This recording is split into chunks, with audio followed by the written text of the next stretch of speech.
Wow.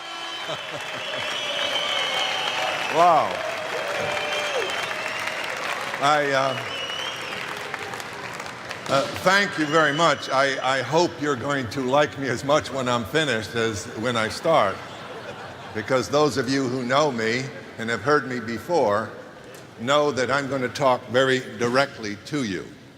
And I do that because I understand why people succeed and why people fail. I've spent my life, doing these kinds of things. I was a university professor for years in the field of psychology and sociology. I studied human emotions.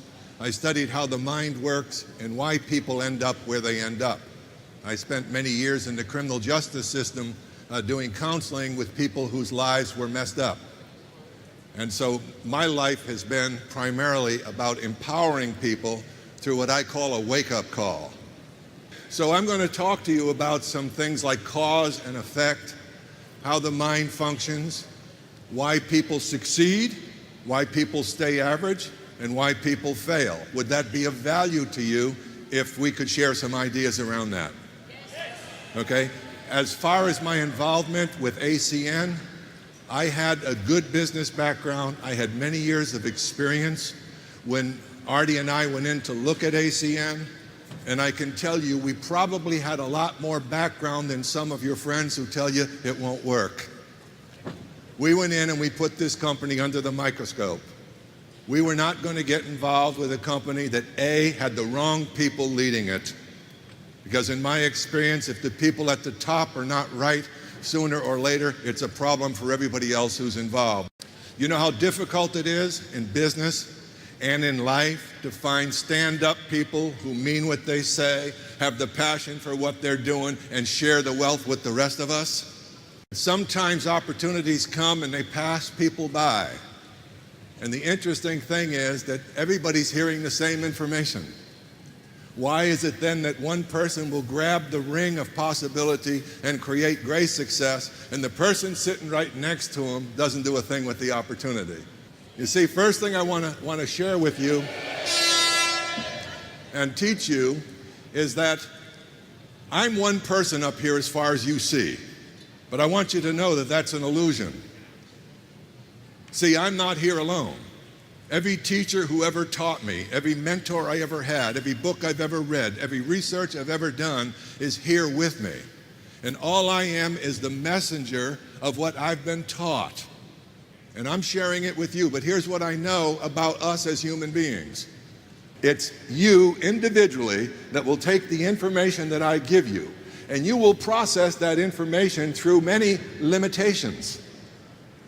You see, if you put your hand in front of your face, you will see there's space between your fingers, but you'll see that the fingers can block your vision, yes or no? These are all what I call filters of the mind. Is your experience with your parents a filter for how you see the world? Yes. How about your religion? Yes. How about your education? Yes. How about your belief about yourself? Yes. How about your position in the family if you had other siblings? How about your color and your ethnicity, your nationality?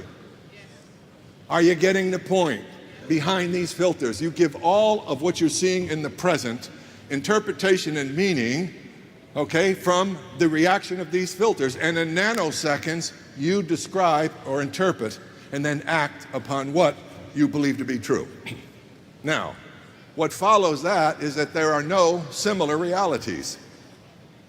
Each one of us, through the process of thinking, creates the reality we experience in life. Now, when someone really understands that, some things really begin to move in the way they're living life. But that understanding means nothing if it stays here. I'm not going to teach you anything you do not already know. I'm just going to remind you, because intuitively, we do know. We know when we're honest. We know when we're dishonest. We know when we have a work ethic. We know when we're lazy. We know all those things. But we need to know, where are they taking us? So the first rule of success is you have to give up some things. You're going to have to change some things, and I'm going to talk to you about the things that are going to need to be changed. Are you willing to listen? And if I tell you, are you willing to take it on? Yes. And are you willing to be truthful? Yes. Are you willing not to hide out? Yes. Because the information I can give you, I've lived my life finding it. Personal responsibility. That's first and foremost. Quit leaning on other people for your success. If an opportunity is in front of you, it is incumbent upon each of you, if you want it. That's why Dr. William James, the father of American psychology, was asked near the end of his life, what is the greatest contribution to humanity in your lifetime? To which he responded, listen closely, that a human being can alter the circumstances of their lives by altering their attitudes of mind. Their attitudes of mind. What's the creative force? This is what most people will live and die not knowing or not believing when they hear it. Your mind is creating your reality. How you use your mind, which means what type of thought do you use to put you where you are now?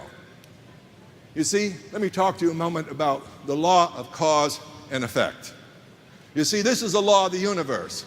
The highest form of wisdom is understanding the law of cause and effect as it relates not only to the events of the universe, but to the events of our lives. And in our lives, thought is the cause. How you think is what you become. Take the aggregate of your thoughts, be they positive or negative, and you don't need to be a genius to look at your life as a consequence. Show me negative people, and I'll show you miserable lives. Show me positive people, and I'm going to possibly see a dreamer and someone that's motivated to improve and change. So cause and effect, let's go a little deeper. Therefore, we understand. There's three words you need to understand. First, we have to be. Be. That means we need to become. That means we need to have motion and movement in a form of growth. We need to become, then we need to do. So it's be, then it's do, and then it's have. Now here's a problem with most people. They don't understand that. They're looking to have the having without becoming and then doing what they're becoming so they can deserve and justify the having. We have got it backwards, folks, or there'd be millions and millions of people successful. Check your own thinking. Do you concentrate on becoming better, or do you just concentrate on wanting more? Can you see the incongruence here? Understand the law. Be, become, do what you've learned in becoming. 3, I'm going to get what I get, okay? Let's look at it in the laws, the spiritual laws. I have to plant a seed before I can get a harvest. In the seed is already the consequence. Without the seed, there is no harvest. Now the mind. In the thought is the creative power of circumstance. In the nature of my thinking, I'm creating my emotions. And the combination of my thoughts and my emotions make me behave in a certain way. Those two make me behave. Over time, I develop habitual ways of thinking and reacting. And out of those habitual ways, I create my life. Circumstance is the end product. Thought is the cause. Now, this is an ongoing process. Everywhere you look in the universe, for every positive, there is a negative. For every yes, there is a no. For every up, there is a down. In the universe, you see this peculiar balance all the time, but you can't see it in your own lives. You have to get to that point if you want to prosper and grow and be happy and have better relationships in your life. You need to finally get this. In fact, I will say to you that the lack of understanding of this universal law of cause and effect is the reason for most failure that you're ever going to encounter. You see, conditions are conditions. Circumstances that are out there are events that happen. The only choice you and I have, the only real freedom we have, is how are we going to think about what's happened. And there is where we have choice that most people have given up. We've become habitual in our responses to circumstances. We seldom step back and say, I have a choice whether to get angry. I have a choice whether to be bitter. I have a choice whether to be resentful. I have a choice. Why am I giving up that choice and simply reacting like I've always reacted? You see, people are not trained. They're really not trained to be successful. They're not trained to understand the power of their minds. We get educated to get jobs. And what are jobs? Jobs take our ability to create and put them in a very, very narrow field, a vertical field called our profession. And everything we begin to interpret, the people we hang with, the people we go to dinner with, they all become in that circle for the most part. So what is our thinking limited to? What are the influences limited to? They're limited to the rather peculiar and exclusive surroundings that we get. Now, do people influence you? Do you think that we might be end products of a lot of that? What if the instruction, well-intentioned as it might have been, was wrong?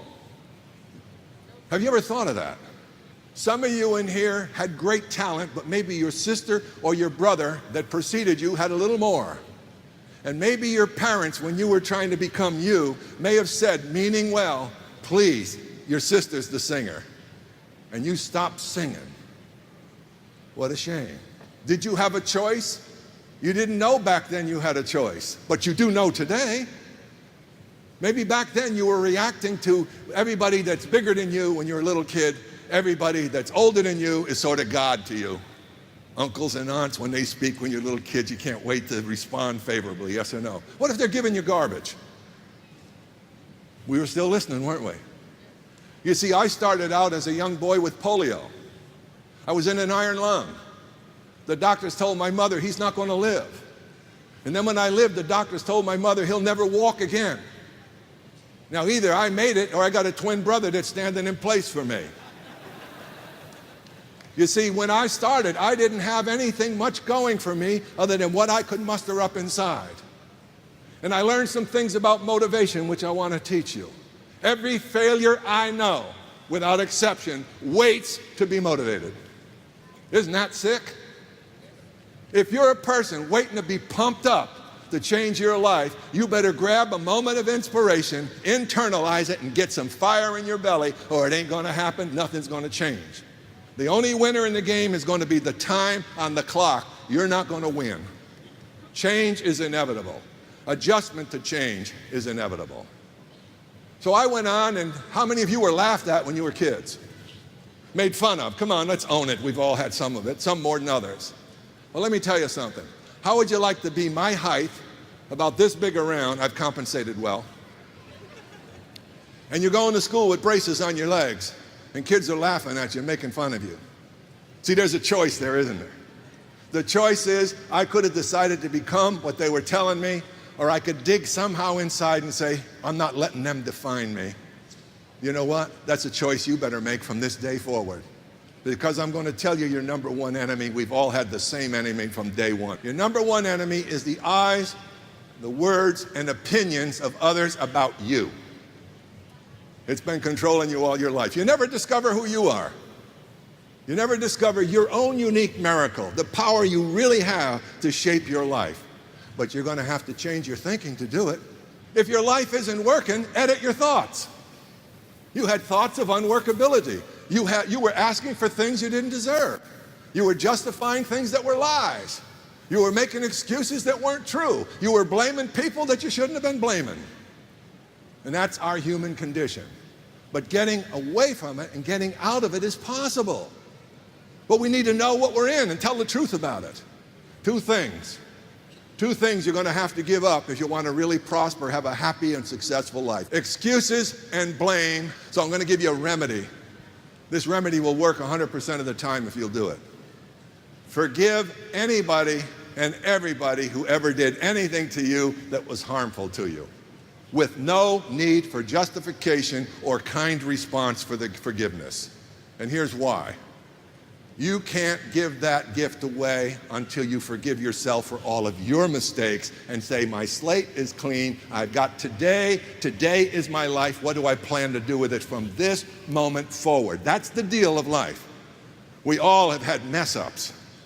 And then we're going to make a decision and a choice. We're going to turn left or we're going to turn right. And in that one choice can be a new destiny. Remember what Dr. James said.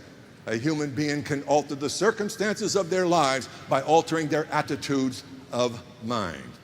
So the law of cause and effect don't care if I understand it. It doesn't care if you understand it, and it doesn't care if you hear it and don't follow it. It runs the game, and wisdom, to me, the highest form of wisdom is understanding how that works. In my thought, I'm creating emotion. The emotions, I create behavior. Those three become my habits. My habits over time build a life that I have called now. It is your mind and your thoughts that are creating your personal, unique reality. That's why when we started, I said, no two people can hear me precisely the same, because you are going to filter me through those things I told you we can filter. So what if we can change the filters? Because that's the only chance we have, isn't it? Well, how do we change a filter when we feel someone else did it to us? We quit blaming and we forgive them. You know, people get married and people don't stay together. People get divorced. I got a question for you. Whoever made up the rule that because someone loves me once, they're going to love me forever? Who made up that rule? So my life and your life is about adjusting to the realities and consequences of what goes on. That is the only freedom you have. Two men sat behind prison bars. One saw mud and the other saw stars. Same condition, totally different interpretation, totally different experience of the same thing. So once you figure that out and you take personal responsibility, we have to understand this next rule that ties right in and is an integral part of cause and effect. I have to give before I can receive. Now here, be, do, then have. I have to give before I can receive. So you're in a business like this. You want to be successful? You better do a lot of giving before you can expect to do any receiving. Because in your hands is the life and dreams of other people that decided to sign up with you. How are you going to be with them? Seeing how many people they bring to the meetings while you bring none?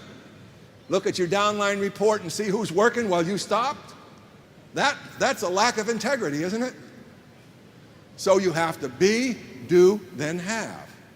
Then the law says, I must give before I can receive. Well, what if you're not a person who gives? What if you're going through life with two catcher's mitts on, waiting for all the things you can get for the least amount of effort? Starts with your job.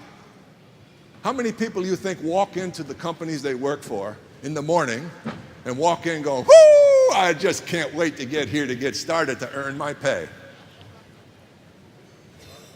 As opposed to, oh man, it's time to get started. 4:30 comes, we should have neck braces on if quit time is 5. Why? 4:30, here's what we do. The clock's on the wall, you go, oh man, clock isn't even moving. Got another half an hour in this place. Comes Friday, what do? We finally have a little uplift in spirit. Do you ever analyze why?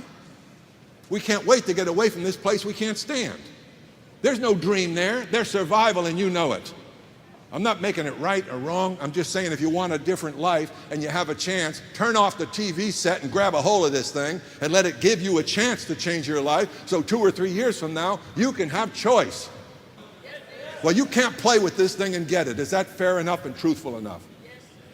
You see, this is an opportunity for real people who want to do real things for their families and their friends. It is not an opportunity for a lazy person that's not going to change. It just isn't. And let me tell you something else. There's no opportunity that is like that is worth anything. See, the problem with an opportunity, analyze this. You know what the problem is? All of them, if they're real, are dressed in work clothes. You know, they got overalls on and boots, and they're going to have to go through a lot. So I'm going to help you go through what you're going to go through. But the first thing is, and this is one of the reasons why 95% of the people are good people, but they end their lives with not much money, get into their old age and they're surviving.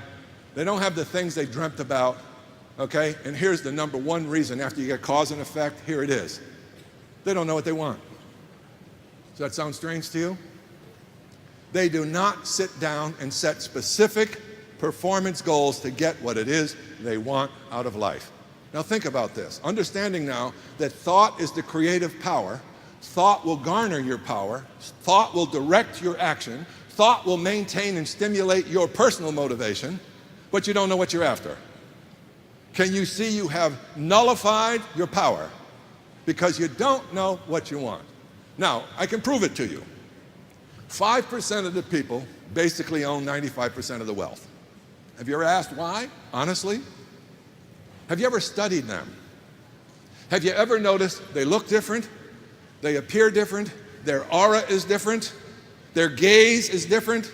Their whole being is saying something different than yours. Now, and conversely, look at people who are struggling, look at people who aren't getting where they want to go, and use the same observation. See what their attitudes are. See what comes out of their mouth. See whether it's positive, negative, uplifting, or draining to be around them. And then you look at their life. What do you see?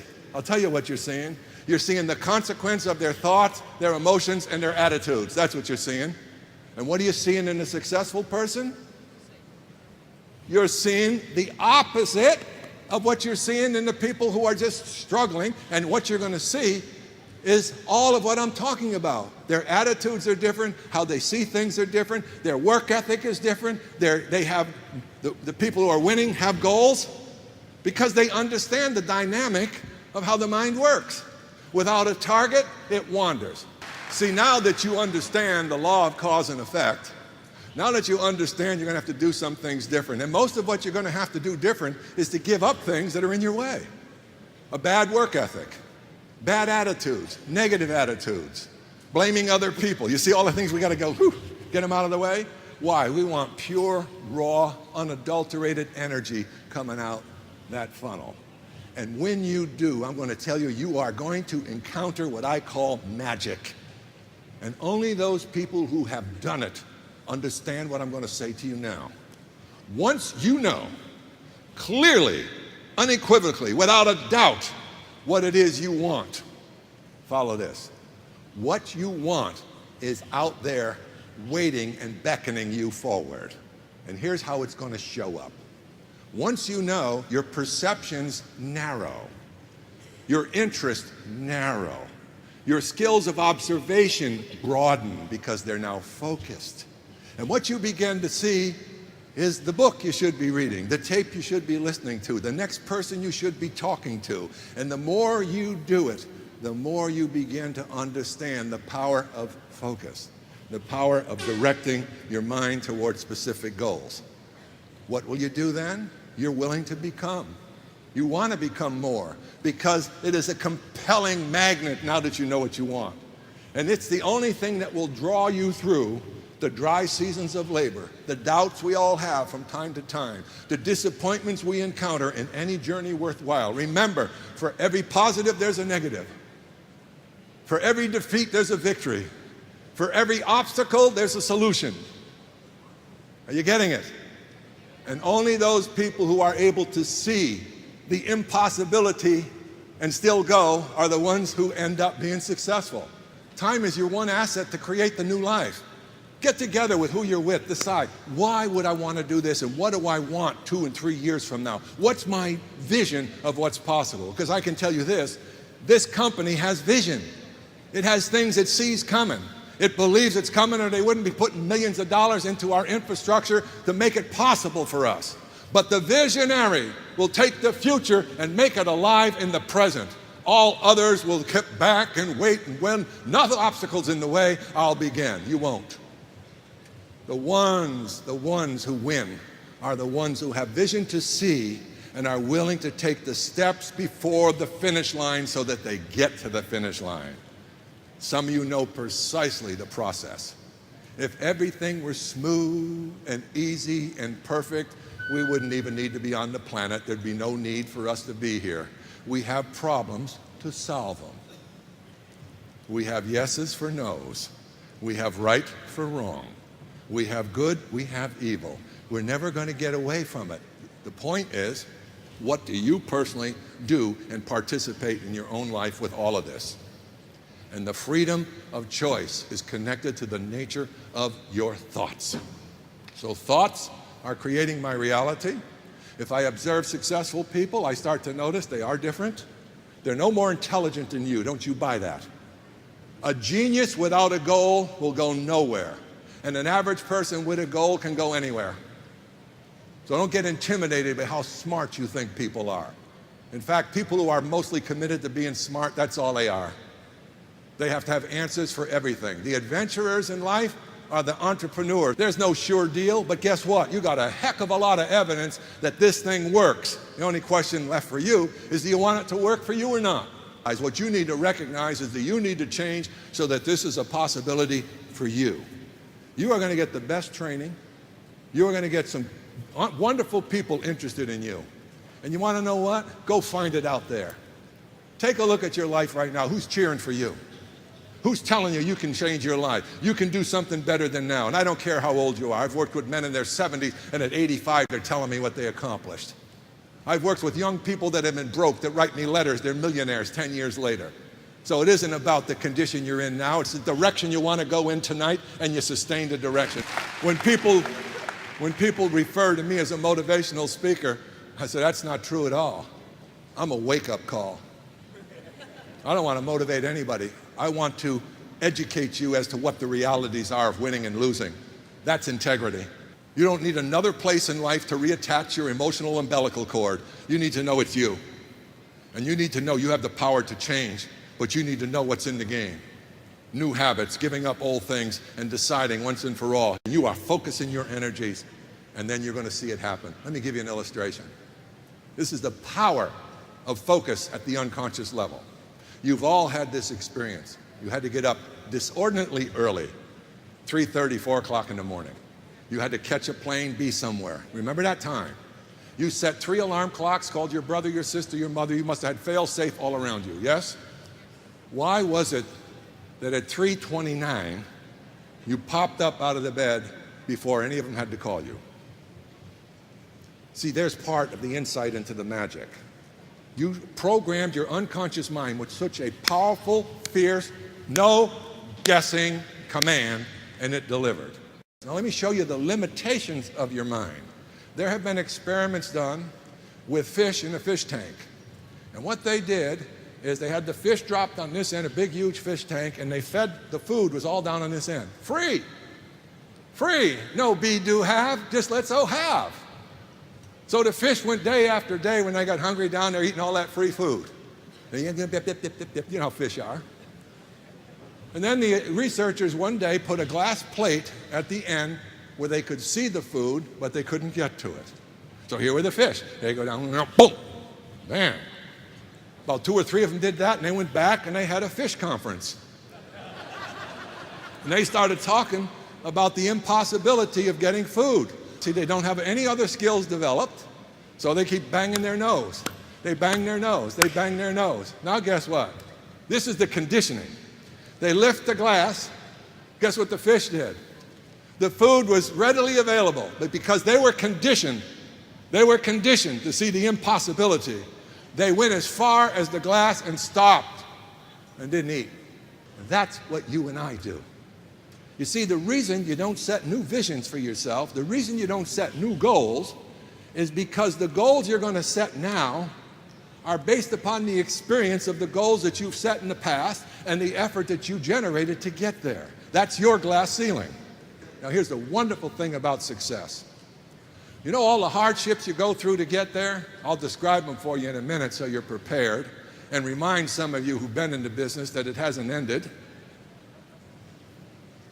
You have to understand that you are going to hit obstacles. Here's some of the obstacles. You invite someone even to this conference, and you are excited. You really work to get somebody here with you. And that person probably didn't even come in for today. How do you feel? What's your natural emotional reaction to that? Down, isn't it? Okay, could you get upset? Could you get angry? Could it seem justified? Watch your tricks of your mind. It seems all legitimate that the consequence of this should make you angry, make you upset, and take your energy away. Someone who didn't want it, once again, steals your dream. Shame on you. Until you own it, you're never going to get it. And you don't own it when you get it, you own it when you start it. And it's just a question of time, of checking your thinking, getting the right mind alignment, and this is coming your way. Now, are you going to invite people to meetings? They're going to say, yes, I'll be there. You'll be outside the meeting, all dressed up, waiting for them to come in, all excited about the person at 5 o'clock who said they're going to be there for the meeting at 7, and they don't show. Does it take you out of the game? Probably up until now, it would have. You know what you're going to say? This don't work. Amazing. Here's another one. People come to me, all right, George, I can't do this, I can't do that. How many people did you talk to this week? How many DVDs did you put out with Donald Trump on them to give people a chance to see it without you blabbing at them?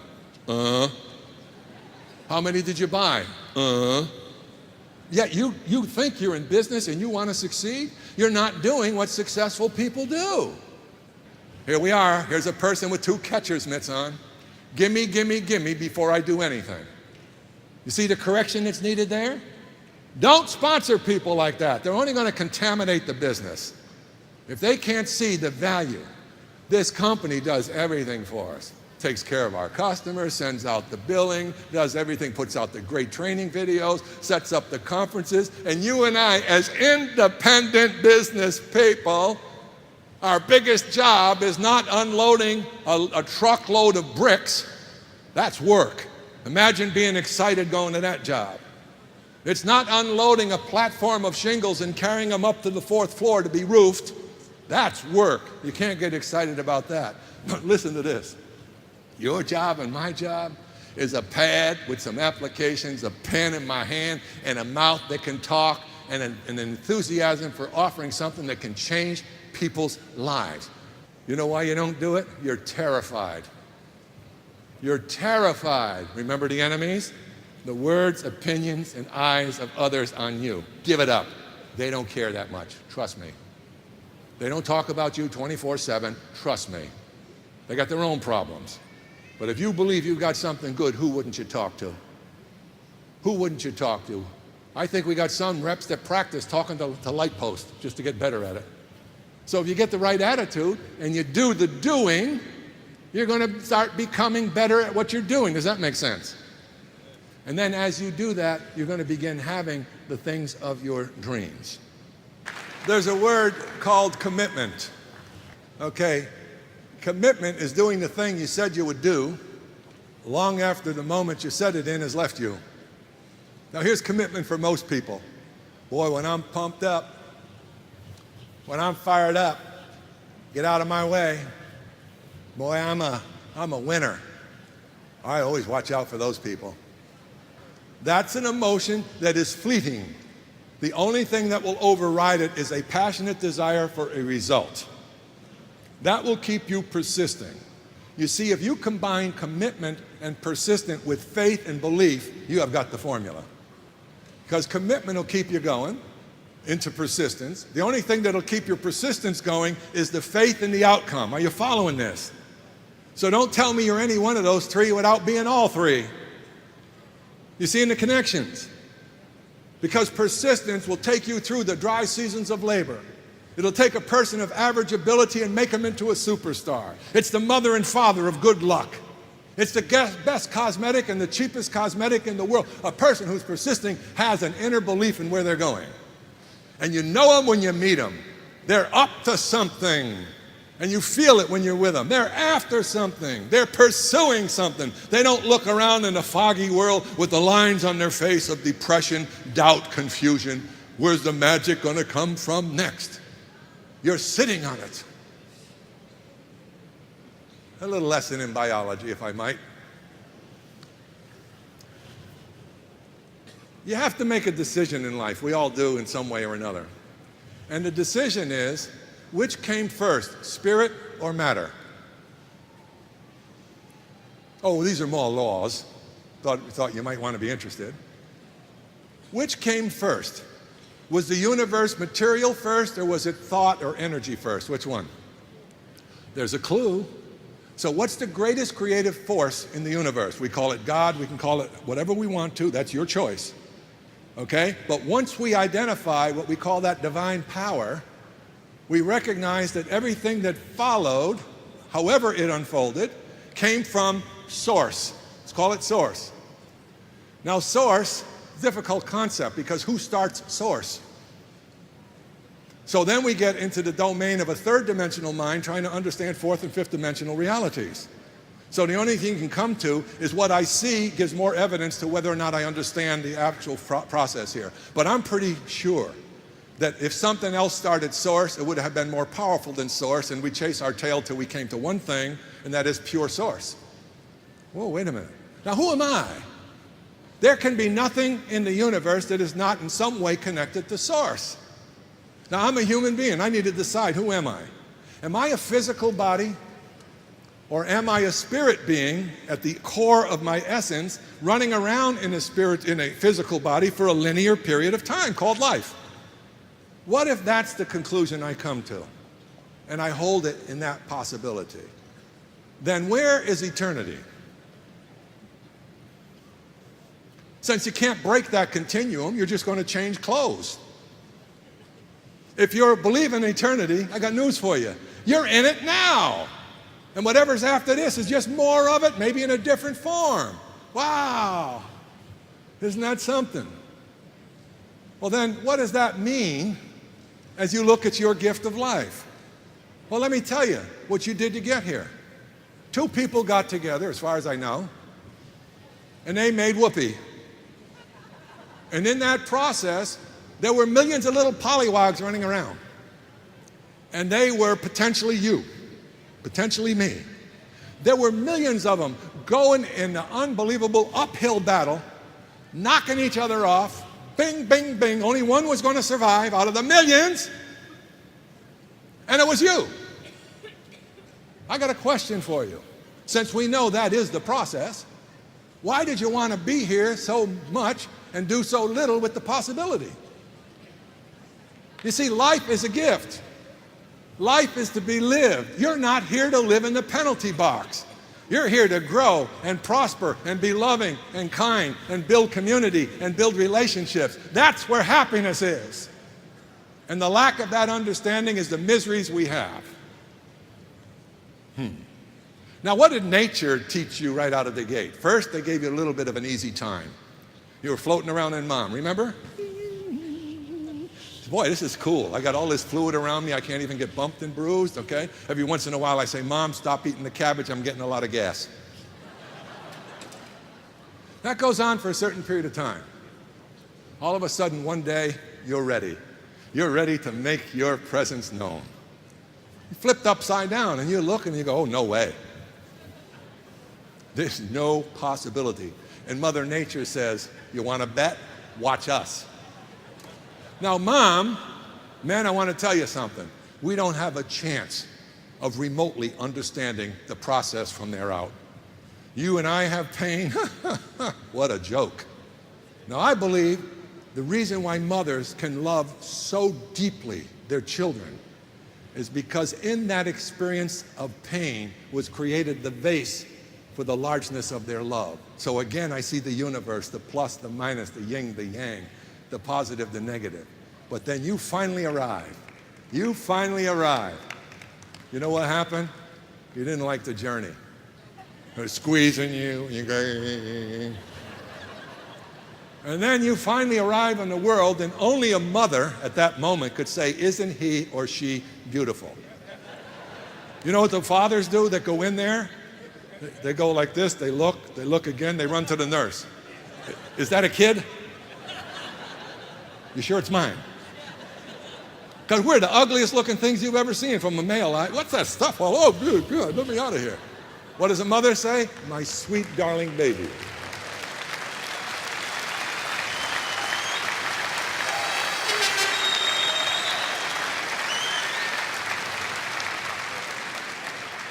So here we are. We even chose. We can hold it this way. Why did I choose to be here since I could never possibly be disconnected to source? It's impossible. There's no separation. There's just isness. We're all in the game. Nothing can exist without it since it's the creative force of the universe. So boy, I'm going to tell you something. I'm going to respect the miracle. I'm going to really respect it. I'm going to love life from this day forward. I want you when you leave here, I want you to dance like no one can see you. And I want you to sing like no one can hear you. And I want you to love like you've never been hurt. God bless you.